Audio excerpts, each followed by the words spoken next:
we see the advantages of vertex form. If we're given the standard form for a quadratic function, ax squared plus bx plus c, the question is, how can we get it into this nice vertex form where we can read off the vertex hk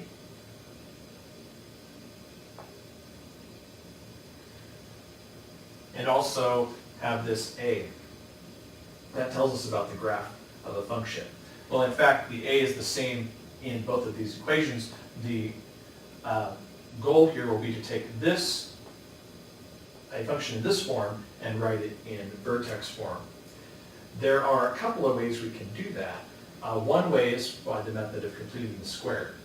So let's go ahead and work through this example. Find the vertex and the x-intercepts for this function, this quadratic function, x squared minus 2x minus 15. All right, so what we want to do is we want to take this and write it in the form a times x minus h squared plus k. All right, so we'll complete the square on the first two terms, like the minus 15 over here. All right, and the method for completing the square, to do that, we'll look at the term right here, this negative 2x, that's the linear term, x to the first power. We'll take the coefficient, the negative 2, and divide by 2. If we divide by 2, we get 1, negative 1. Then we square it. So the procedure is to take negative 2, divide it by 2, and then square that. That gives us 1. That means we need to add 1 to complete the square. We can't just add 1 though, that changes the function. We can subtract 1 to balance things out. So net we've added 0. But this now completes the square.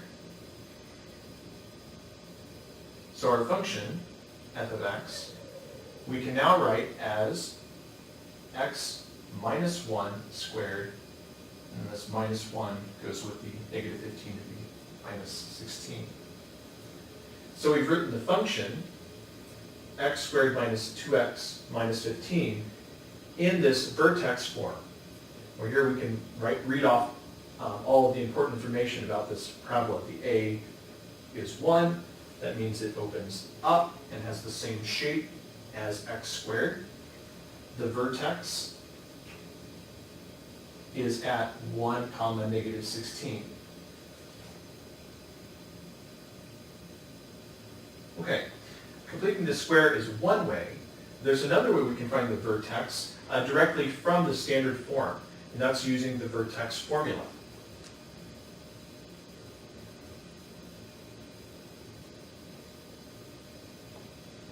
The vertex formula says that the vertex for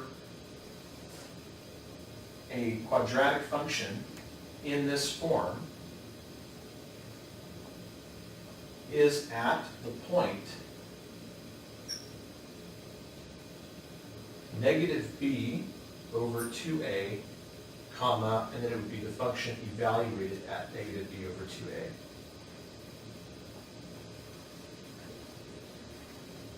Let's use this vertex formula on what we've already looked at over here. We want negative b over 2a. B in this case is negative 2, and a is 1. So we'll have negative 2 over 2 times 1.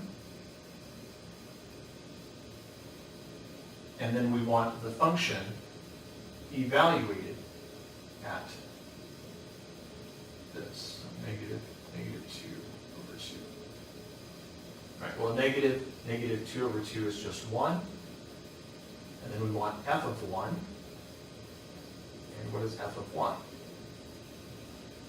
F of 1 is going to be 1 squared minus 2 times 1 minus 15. So we have 1 minus 2, which is negative 1, minus 15 is minus 16. And that's what we got over here from the vertex form of the quadratic. So we found the vertex for this quadratic function, and now let's find the x-intercepts. The x-intercepts are where the outputs of this function are 0. So that just amounts to setting this function equal to 0 and then solving for x. We've done this when we solved quadratic equations. So we have 0 equals x squared minus 2x minus 15. And we can factor this. So we have x minus 5, x plus 3. It gives us x equals 5, and x equals negative 3. And so our x-intercepts are going to be 5, 0, and negative 3, 0.